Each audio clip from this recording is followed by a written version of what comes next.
Hello everyone, আসসালামু আলাইকুম। কি অবস্থা সবার? আশা করছি সবাই ভালো আছেন। আজকে আপনাদের সাথে শেয়ার করব আমার পেজের ফার্স্ট ব্লগ। এই ব্লগটা হচ্ছে বেসিক্যালি আমাদের বাসায় একটা দাওয়াত প্রেপসের ব্লগ। যদিও এই ভিডিওতে ইন ডিটেলসে আমি কোনো কিছু রেসিপি রেকর্ড করতে পারিনি। যখন বাসায় হচ্ছে এরকম দাওয়াত থাকে তখন তো আসলে খুবই বিজি থাকা হয়, তাই সব কিছু রেকর্ড করাও পসিবল হচ্ছে না। তারপর আমি কিছু কিছু ক্লিপ নিয়ে রেখেছি। এখানে প্রথমে আমি নবাবী সেমাইয়ের জন্য সেমাইটা ভেজে নিয়েছি, দেন হচ্ছে এখানে আমি ক্রিমটা মেক করে নিচ্ছি। এখানে কাস্টার্ড পাউডারটা মিক্সড করে আমার ক্রিমটা রেডি করে ফেলেছি। এখন আমি জাস্ট এটা ডেকোরেশন করে নিব। আর ওইদিকে হচ্ছে আমার আম্মু সেমাইটাও রান্না করে ফেলেছে। নবাবী সেমাইয়ের উপর আমি জাস্ট কাঠবাদাম আর পেস্তা বাদাম গুঁড়া দিয়ে এটা ডেকোরেশন করে নিব। আর এখন আমি মেক করে নিব হচ্ছে স্ট্রবেরি মুস। এখানে আমি ফস্টার ক্লাক্সের জেলো প্যাকেটটা নিয়েছি। এবার জাস্ট এই জেলো প্যাকেটটাকে আমি একটু গরম পানির সাথে ডিজলভ করে এটাকে ঠান্ডা করে নিব।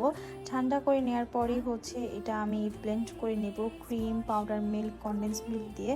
যে কোনো ডেজার্টের রেসিপিতে যদি আপনারা পাউডার মিল্ক তারপর হচ্ছে ক্রিম ভালো মতো অ্যাড করেন তাহলে কিন্তু সেটা খেতে খুবই মজা হয়, কিন্তু যদি আপনারা কমিয়ে দেন তাহলে কিন্তু সেটা খেতে ভালো লাগবে না। জেলো মুসটাকে আমি কাঠবাদাম গুঁড়া আর হচ্ছে স্প্রিঙ্কলস দিয়ে ডেকোরেশন করে নিয়েছি। দেন হচ্ছে আমি জেলো কাস্টার্ড বানাবো। এটা খেতে খুবই মজা হয়। প্রথমে এখানে দুধ নিয়েছি, দেন হচ্ছে 2টা ডিমের কুসুম আর হচ্ছে একটু ভ্যানিলা এসেন্স দিয়ে এটাকে খুব ভালো মতো মিক্সড করে নিচ্ছি। এবার দুধটাকে আমি ভালো মতো একটু বয়েল হতে দিব, আর অন্যদিকে আমি কাস্টার্ড আর হচ্ছে পাউডার মিল্ক মিক্সড করে এটাকে আমি ভালো মতো মিশিয়ে নিচ্ছি। মিশানোর প্রসেসটা কিন্তু খুবই ভালো করে করতে হবে। আর এখানে হচ্ছে আমি সবগুলা কাপ ধুয়ে নিয়েছি। নিচে আমি হচ্ছে এখানে বিস্কুটের গুঁড়া ইউজ করেছি, তো আমি আরেকটা কাপ দিয়ে বিস্কুটের গুঁড়াটা একটু হচ্ছে সেট করে নিচ্ছি। আর এটা হচ্ছে আমার কাস্টার্ডটা।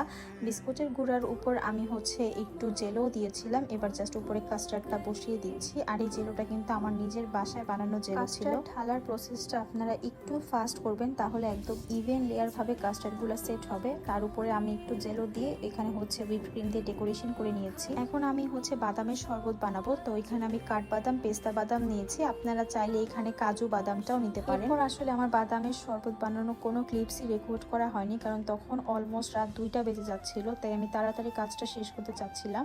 দেন হচ্ছে নেক্সট দিনের ভিডিও শেয়ার করছি। এটা হচ্ছে আমি এখন হচ্ছে থাই স্যুপ বানাচ্ছি। গেস্টরা আসার আগের দিনে আমি সব ধরনের ডেজার্ট মেক করে সারা রাত ফ্রিজে রেখেছি, কারণ ঠান্ডা ডেজার্ট খেতে আসলে বেশি ভালো লাগে। দেন আমার বাসায় গেস্টরা আসার পর আমি এখানে হচ্ছে শরবতে আইসক্রিমটা মিক্সড করে নিচ্ছি। আজকের দাওয়াতে আমরা ইনভাইট করেছিলাম আমার দাদা বাড়ির মানুষ, আমার দাদু, ফুপি আর চাচিকে। তারা খুবই সুইট, মাশাআল্লাহ। আমার প্রতিটা খাবার খেয়ে তারা খুবই অ্যাপ্রিসিয়েট করেছে। আমার বা আমার আম্মুর দুইজনেরই গেস্টদের খাবার সার্ভ করে খাওয়াতে খুবই বেশি ভালো লাগে, তাই যখন তারা আরো বেশি অ্যাপ্রিসিয়েট করে তখন অনেক বেশি ভালো লাগে। হচ্ছে আমি খাবারগুলো সার্ভ করে দিয়েছি, তো একটু আমি ভিডিও করে নিচ্ছিলাম। এখানে আমার ফুপি এসে দেখছিল যে কি খাবার বানিয়েছি। আমাদের বাসায় যারাই এসেছে তারা প্রতিটা মানুষই আমাকে আমার প্রতিটা কাজে খুবই অ্যাপ্রিসিয়েট করে। বিশেষ করে আমার 2 আপু, তাদের কথা আমি কি বলবো, দে আর রিয়েলি সো সুইট। আমাকে খুবই পছন্দ করে তারা। হচ্ছে আমার কাজিনসরা গল্প করছিল, তো ওদেরকেও আমি একটু রেকর্ড করছিলাম। আর এখানে সিয়াম আর ফালা খুবই দুষ্টুমি করছিল।